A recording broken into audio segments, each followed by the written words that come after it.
And we're live for the preview of South Africa, Afghanistan. Yet another game in Ahmedabad. Nikhil bhai, please पहले ही बता दो यार, it won't be a one-sided affair like yesterday and the day before यार.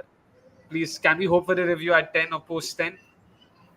यार ये one close contest is like that seam bowling allrounder जो India को चाहिए कि भाई जबरदस्ती गुस्सा नहीं है कि भाई चाहिए ही चाहिए, यही है नहीं है तो है, नहीं है तो नहीं है, क्या कर सकते हैं. देखो मैं भी बाहर हूँ, तो होपफुली ऐसे टाइम पे होगा जब सब सही से एडजस्ट हो जाएगा और अच्छे से रिव्यू कर पाएंगे. ऐसे सोचते हैं दिवाली का time. Chalo, fair enough. Gurkirat, you weren't there yesterday. Were you able to catch yesterday's game though? In bits and pieces, but yeah, you just felt that that game was done in first 10 overs. The only thing that was making that game interesting or making people guess was the weather in Bangalore, but that game was done in first 10 overs, just the way Sri Lanka batted. Fair enough. Speaking of, the game being done in the first 10 overs, today could be yet another such instance should South Africa bowl first. They have been pretty good with the new ball. Marco Jansen in particular. I mean, if we just look at how good he's been with the new ball, 2+ wickets in the first 10 overs. Marco Jansen has been really good. There are 5 instances where he's taken 2 or more wickets in the power play. Nikhil bhai, again, he would be crucial, right? Given how Afghanistan are sort of, top heavy in the way their batting is structured. Do you expect him to play a very key role today? I actually expect him to be rested for Andile. Let's see if it happens. Let's see. तो खेल रहा है तो definitely आगे बात definitely करेंगे. Fair enough. Gurkirat, in terms of Afghanistan's batting, though, anything in particular that you're looking forward to? Because in the last game, they came up with a more than competent performance. जितना उस game के बारे में कम बात की जाए उतना बेहतर है, बिकॉज पिछले दोनों दिनों में हमने बात तो कर ली है. We've brought it up in various forms and shapes and all of that. But were you happy with what you saw of their batting in the last game? Because there were a couple of, voices, sort of concerned about the pace and all of that. See, like, we were having this discussion that day on our group itself that could they have gotten more? Probably, yeah, 15-20 runs extra. But you have to understand how that side is set up and how it's still on a learning curve. If at the time of the toss, you would have said that Afghanistan will get to 291, you would have said no chance, 270 max. So there are already improvements.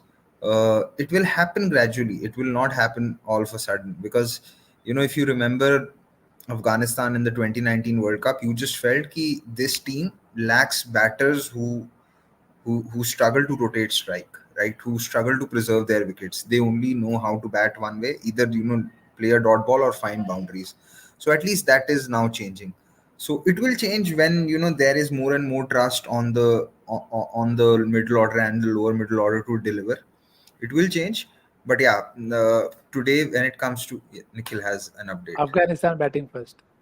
Yeah, so good for South Africa. So coming to Afghanistan's batting, I feel their biggest test could be how do they deal with Keshav Maharaj in the middle overs, because 3 right-handers in the top 4. Shahidi we know is not someone who's going to take the attack straight away, and then you have Omarzai to follow, who's another right-hander, and you don't want to lose his wicket straight away to spin because he's shown that he has good shots versus pace as well. So how do they tackle those overs of Keshav Maharaj in the middle will be a question, because if you don't attack him, he could really find a line and length and keep bowling it there and create pressure, which might result in wickets from the other end. So his bowling is crucial, and good for South Africa that now they're going to chase, because that is something that has not worked out for them. So let's see how the pitch plays out, because so far in all the games that have been there has been some hold and some turn for the spinners. Santner got it. Both Kuldeep and Jadeja bowled very well versus Pakistan. Last game, Rashid did very well, and so did Zampa while bowling second. So today, would be interesting to see how Afghanistan play Keshav Maharaj because of all the factors that I've mentioned. Fair enough. Nikhil bhai, Gurkir just spoke about, Keshav Maharaj and his importance today when it comes to picking wickets for the Proteas. In general, the Ahmedabad surface also hasn't been the quickest. It's not been the easiest to score runs off. How do you expect the surface to play today? Do you expect it to be the typical Ahmedabad surface? Because from what I remember, from what I recall, they've had one of the lowest pass scores here. around hovering between 240 and 250. The average first innings score this World Cup has been around 253. The average first innings winning score, although, has been around 286. But how do you expect the surface to play today? Yeah, I think it could be similar to the one that we saw in the last game. Again, that is pure assumption here because we can never be sure of that. But if that is the case, I think it will suit Afghanistan and it will be a very good challenge for South Africa to firstly keep them below that power score of 280, if that is the par, and then to be able to chase it down because Shahidi, from what we read so far, he is helping help for spinners like we saw in the last game. That how Zampa got. So if that is the case, it should be a very good contest. जहाँ पे Afghanistan again don't have to move away from their template a much, you know. And again, I don't want to get my hopes up, but Omarzai with the new ball, second innings, let's see.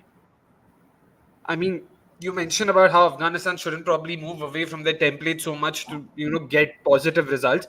Umar Shah has been a key cog in that way because how he has performed and how good he's been all round has really played a crucial role in Afghanistan's fortunes.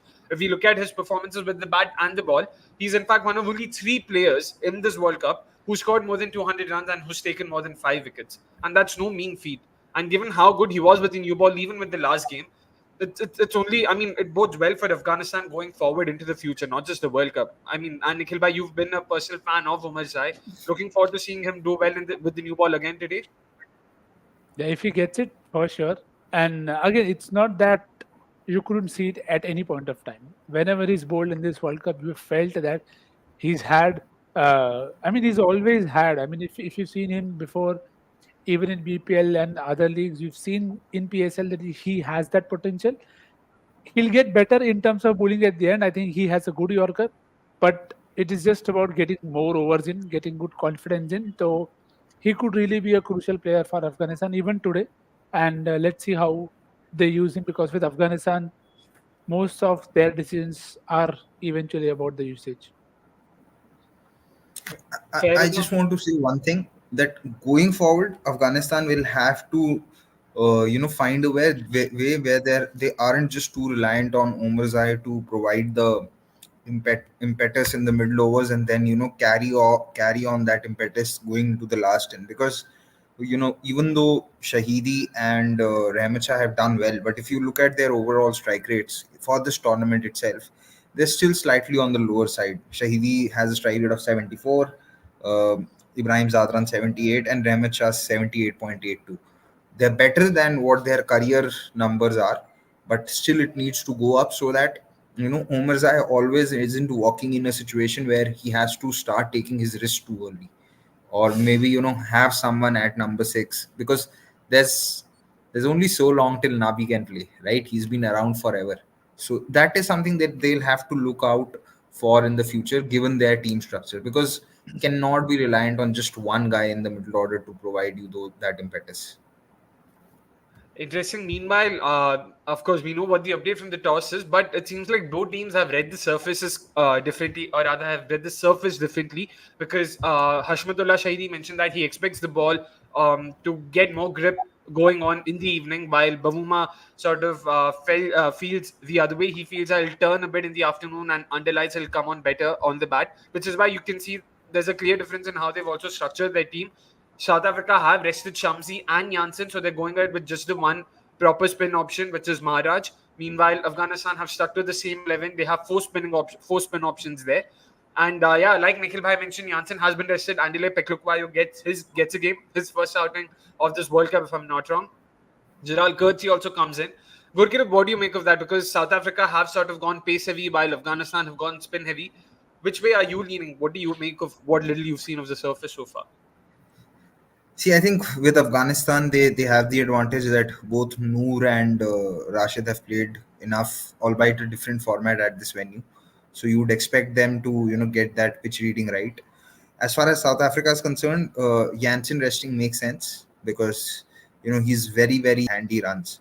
So Shamsi, given how he bowled in that last game, you feel that bringing in Coetzee in is the right option because also you feel Coetzee will have that extra pace in the middle overs where if he gets his length right, he could create trouble for the Afghanistan batters. So that is fine.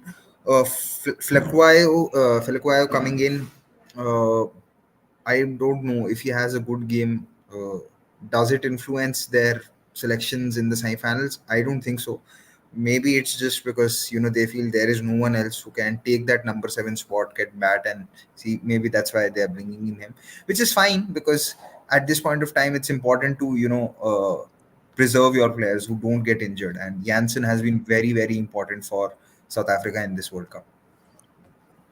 Fair enough. Nikhil bhai, where do you stand on that Phelukwayo debate? Because, there clearly polarized opinions on him in terms of उन्होंने तो पहले ही बोल दिया था कि आज rest होगा.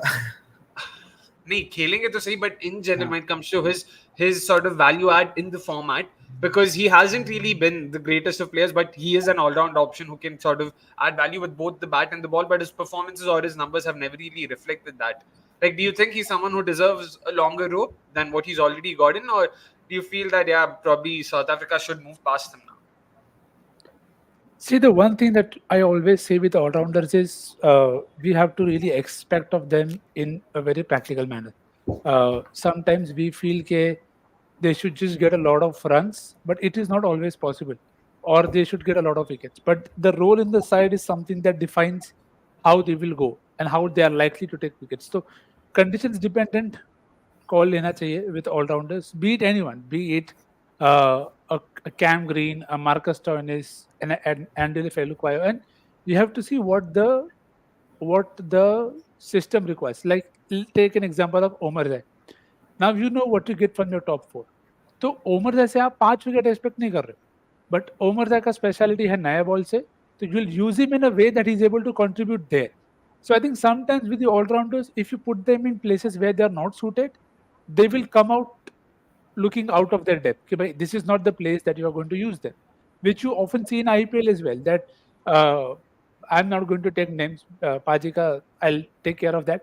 So using all-rounders at right spot in right roles is very important. So with Andile, I feel he's very good on surfaces that have some hold.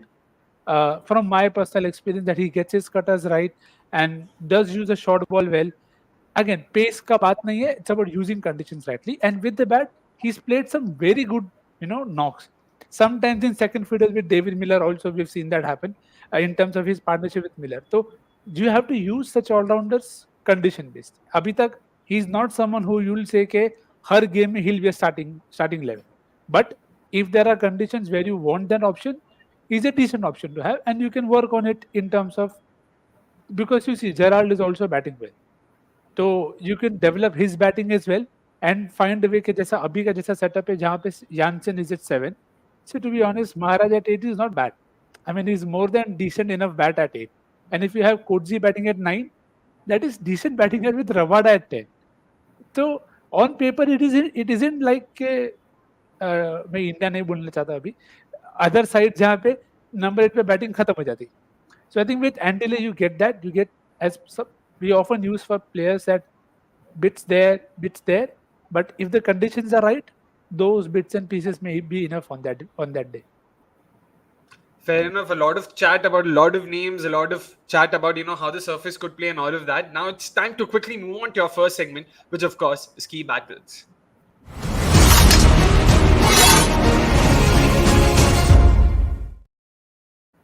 Gurkirat, let's start with you. Both of you have spoken about how cutters, could be the way to go here, bowling into the surface. Probably the surface could also offer a bit of grip to, your seam bowlers and all of that. What are some of the key battles that you're looking forward to today? So if Janssen was playing, you would have straight away said that Janssen versus the Afghan openers is one. But now today there is no Janssen, so it would be interesting to see who shares the new ball with Ngidi. Is it Kodze or is it Rabada? Rabada's, I feel, has actually done better than what I expected and has bowled well. And again, if he gets his length right, he could be difficult to manage. So yeah, looking at Rabada versus the two openers, how they deal with him, because although Gurbaz is good on the pull and the short square of the wicket, sometimes he sort of gets carried away, and he's not had a big score in recent times. So if Afghanistan are looking for a decent score, you'd want Gurbaz to bat longer, maybe survive the first 10. because Zadran's due for a failure, I believe. It's not every day that he can, get those runs. So that is one battle, and the other is, like I said, in the middle overs, it will be the spinners, Keshav Maharaj versus the middle order batters. Fair enough. Nikhil bhai, what about you? In terms of Afghan batters and South African bowlers, Gurkirat's already mentioned a few battles there. What about the other way around? When South Africa will bat in the second innings, what are some battles you're looking forward to? It's very interesting how all of us see the game very, very differently, because I felt no Jansen means even better chances for Ibrahim to come good, because Yep. he's had a lot of trouble with left arm pace. So Left arm pace. starting might be easier, but yeah, he's had issues with his left arm spin also. I think 6 ball में 2 बार out हो चुका है, something like that. So Maharaj will definitely test there, but if he gets a start, and if they have read the surface well, I think Ibrahim Zadran and Gurbaz ka partnership could decide how deep this game goes, like we discussed for Sri Lanka yesterday, because those two are the backbones. Paji rightly said right up top, ke if Maharaj is able to bowl a lot of dot balls with Rahmat Chaidi and everybody taking their time, then there are pacers from the other end who could really make the most of it. So I think for South Africa also, getting that pairing of bowling is right. It's important, because अगर आपने Andile को दिया गलत time पे and he leaks a few runs, then again Afghanistan will not feel the need to look to so let's try and score more. So I think that bit is definitely important. And bowling second, मैं again hopes limited to myself, Omarzai with the new ball. Hopefully that is done. So वो तो matchup है ही, because it is good for Temba and Quinton as well, क्योंकि you've seen movement under lights in all the semi-final venues and both semi-final venues, that is. So it will be a good test in that aspect. Noor Ahmed, if they lose early wickets, Noor Ahmed could really have fun today. But for that they'll need a score, and for that they'll need new ball wickets, and hopefully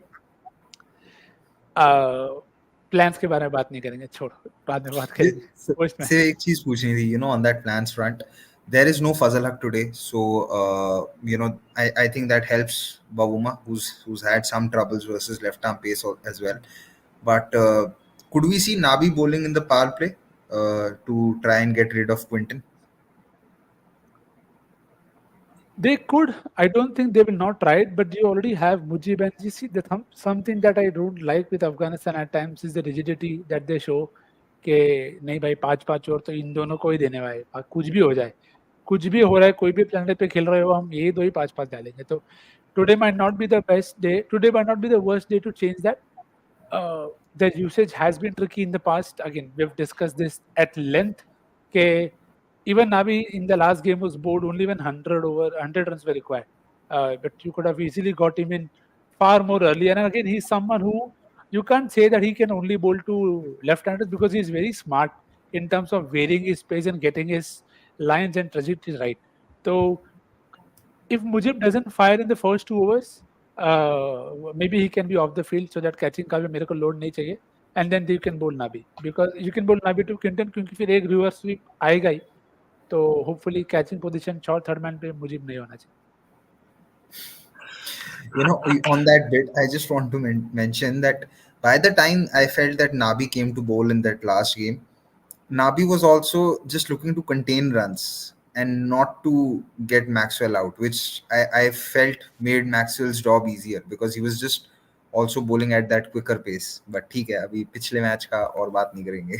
कुछ बात करेगा, आवाज नहीं आ रही, कुछ बोल. Mute पे नहीं, म्यूट पे तो नहीं है. But Mujeeb के बारे में बात तो क्या था in terms of performances in this World Cup, or rather in ODIs in the recent past. If we just look at how sort of, how how high variances performances have been. There have been 13 instances in the 30-odd games that he's played for Afghanistan since 2022 where he's not taken a wicket.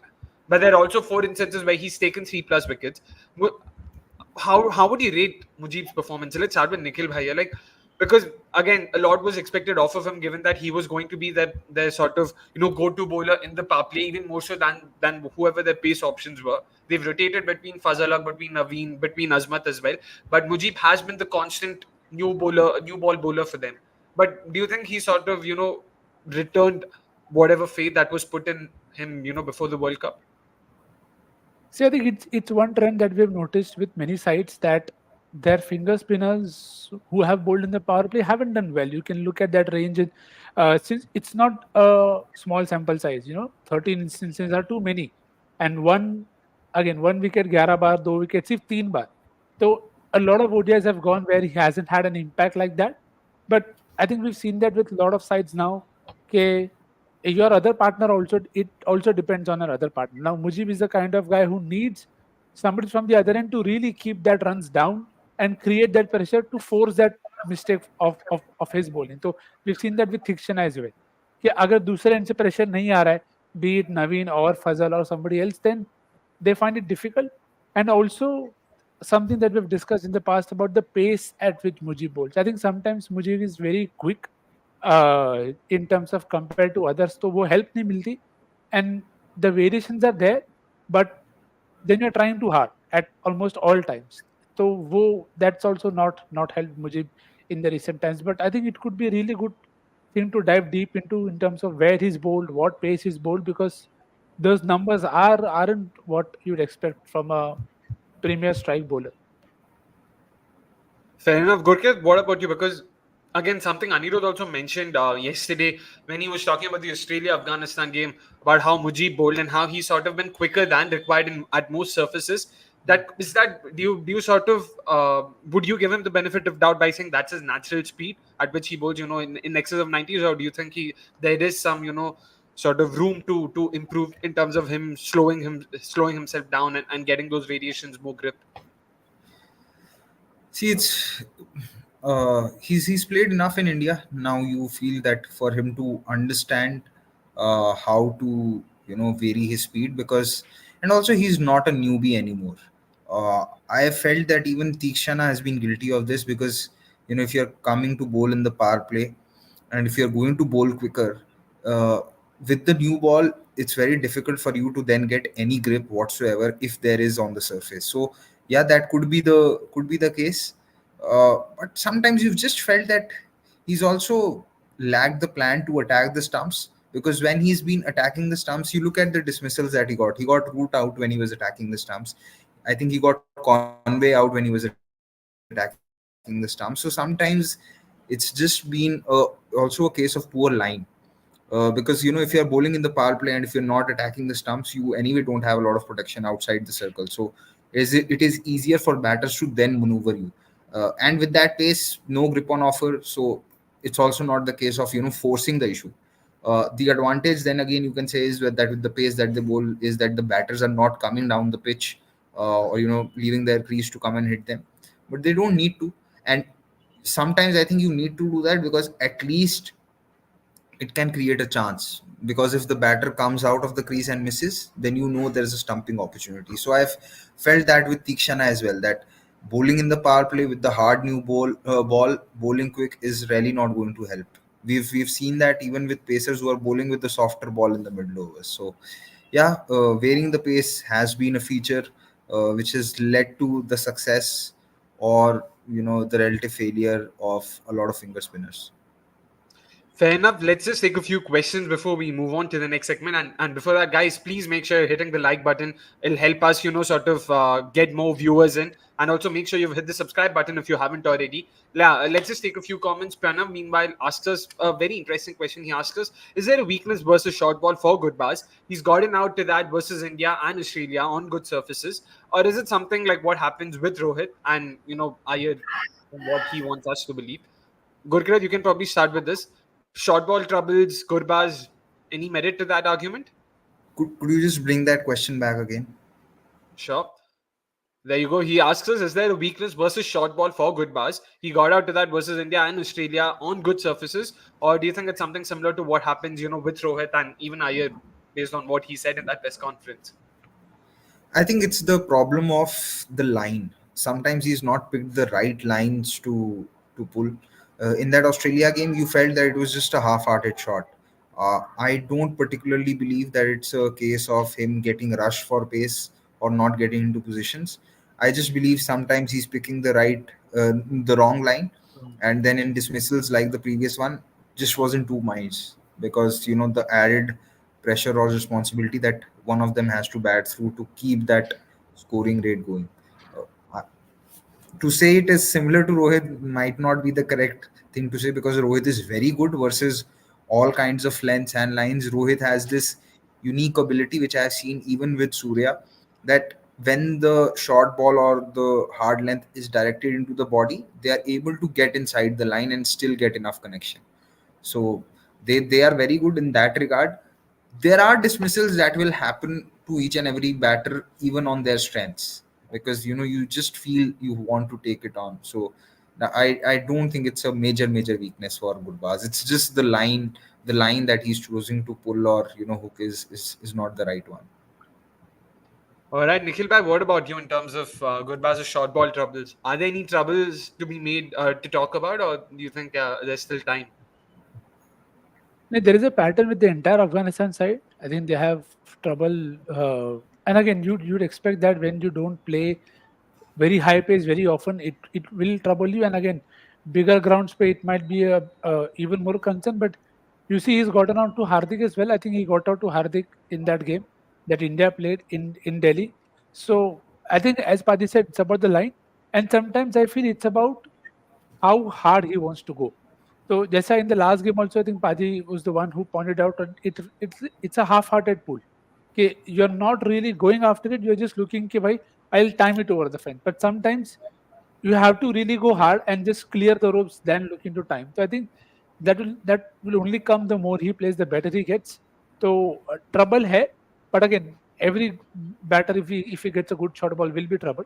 But I think overall he's still good when he's very short and he's very clear in his mind. Ke, I want to go after this. I don't want to go after this. So as long as that there's no half-heartedness, I think he'll be fine. All right, just one more question from Vasant before we move on to the next segment. He says, guys, out of this match, I mean, apart from this match, a question based on a talk he had with his friends. Why don't India create a minor tournament where the winner and the runner-up of SMAT play with associate nations and nations like Netherlands? This will improve quality of other nations. Also, this kind of tournament creates a lot of exposure and buzz around in the cricket world. Inspiration, the old Champions League. Bhai, matlab, I feel at this point in time, we're all for any tournament with associate nations. It can either even be India. See, it can even be smart. It can be IPL. I don't think Nikhil Bhai or Gurkirat will ever sort of say no to any such tournaments. Would it be fair to assume, both of you? I have been of the view that when the Indian team is, say, traveling to play England, they could play, rather than making a separate trip to play Ireland or Netherlands, might as well play them then. And I have the similar view that the teams that are coming to play, especially a test series in India, could play one test match versus Afghanistan, because it will really help. It will help the team also, the touring team also prepare, because Afghanistan have decent spinners. I've been of this view for long. As far as SMAT is concerned, I've had a view on its format as well. I felt that 38 teams sometimes dilute the quality of a few teams. So, is there a way to sort of get a few teams together, or make it a 20-team tournament where you have four groups or five groups, depending upon that? But yeah, that's a conversation for later. Fair enough. That is a conversation for later. But what isn't for later is, of course, the next segment, which is X Factor.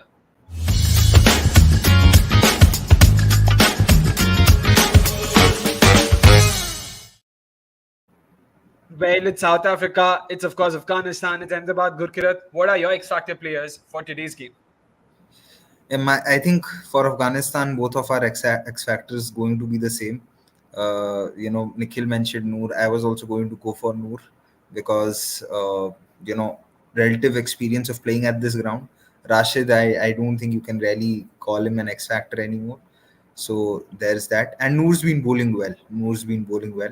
So you feel he could be that X factor. Also, against that middle order, he could come in and create some troubles. For South Africa, maybe Kodze, because of the troubles that Afghanistan batters have had versus pace. I want to go. I wanted to say Bavuma, but the last few times I've named him, it hasn't worked. But so going for Kodze, but I really feel that a couple of boxes that South Africa would really want to take is Bavuma scoring runs and not conceding the amount of extras that they've been conceding, because they've been conceding a lot of extras. I think on average they are giving 15 to 20 runs in extras in their game. So those are the two boxes South Africa would really look at in terms of, ticking those before they go to the semis. True that, and also extras की जब बात छेड़ी तो one of the highlights of the tournament for me would be Marco Jansen almost bowling 2 5 wides on both sides of the wicket on 2 consecutive deliveries. एक down the leg against India, and then the very next ball that Markram had to field at slips. Nikhil भाई ने शायद बोला था माकरम छोड़ देता है, मतलब मजा आता है वो बॉल अगर छूट जाती 5 wides वहां पे भी चलता. It would have made for great viewing. But anyways, coming back to the game, Nikhil bhai, again, sticking to your all-rounders, I mean, for X Factor, or are you going some other direction? And I think Paji picked up to the ones that I had in mind. No, definitely for Afghanistan. But now that they are batting first, I won't again. I don't know if Omarzai qualifies, but I'll stick with him क्योंकि batting आ जानी चाहिए अच्छे time पे and bowling भी मिलनी चाहिए अच्छे time पे, बॉल भी घूमना चाहिए अच्छे टाइम पे. So all of that taken into consideration for that. And for South Africa, I'll go with Maharaj, as Paji started the conversation with him only in the preview. So while bowling first, so definitely Maharaj becomes a very good option. Interesting. Meanwhile, as far as I'm concerned, I'm actually going for Andre Klaasen from South Africa. 4 spinners. Andre Klaasen is known to murder spin whenever he's been given the chance. And yeah, I know it's not exactly, a very sort of left field pick. It's fairly out there, but I couldn't think of any other names. Gerald Kutty was the first name that came to my mind because of his pace. He could very easily trouble Afghan batters, but Gurkrat has already taken that. And when it comes to Afghanistan, I'm actually going for Rahmat Shah, because I don't know, it's been a while since I've seen him. Technically, to acha hai. In fact, 2 years ago, he was rated as one of Afghan's best batters. Let's hope he actually is amongst the runs today and gets something. Who knows if he's able to replicate Ibrahim Zadran's performance from the last game. It could really do well, for Afghanistan's chances in today's game. And again, let's quickly wrap this preview up, because already Afghan have started batting 2 balls up right now. Prediction time. Gurkirat, how much do you think Afghanistan is ending up with in the first innings? 270. भाई आप इतना जल्दी बोल देते हो, हम ही थोड़ा हैरान हो जाते हैं. ऐसा 270 बोल के एकदम रोक देते हो. Like we get shell shocked. अरे गुरकीरत ने इतनी जल्दी खत्म कर दिया आंसर. एनीवेज निखिल भाई, व्हाट अबाउट यू? नहीं, आज पहले तू जा, फिर मैं जाऊंगा मीन पे. अरे भाई, अच्छा तो आप मैं जो बोलूंगा उसके मीन पे जाओगे. ठीक है, तो आई एम प्रोबेबली गोइंग मायला जयवर्धनी. ब्रायन लारा ज्यादा हो जाएगा. क्लियर भी कर दे. 374. ये अलग अलग फॉर्मेट है, अलग मैच देख रहा है, पता नहीं, पर ताकि आप अपना उम्मीद भी बढ़ा दो. नहीं वो नहीं, उम्मीद नहीं. I am just going to be very practical. I just hope it's a decent batting deck. पर रबाड़ा है. I hope it's not below 200, so 294. All right, fair enough. Let's hope we are in for at least a decent game today, unlike what we saw in the last 2 games. I know Nikhil bhai might again agree to disagree here. Let's hope once again. I'm just praying to the cricket gods right now कि भाई 10 बजे से पहले तो कुछ review मत कराओ यार. आराम से पूरा मैच देखने दो. And that's it from all of us right now. Thank you so much for tuning in. You guys can get back to the game. Nikhil bhai will also get back to the game. So will Gurkirat. We'll see you guys soon at the end of the game. Just 5 minutes post the end of the game, we'll be here to review the game, to talk about why Afghanistan ended up winning against South Africa and not Australia. Thank you so much. Have a great game. Bye-bye.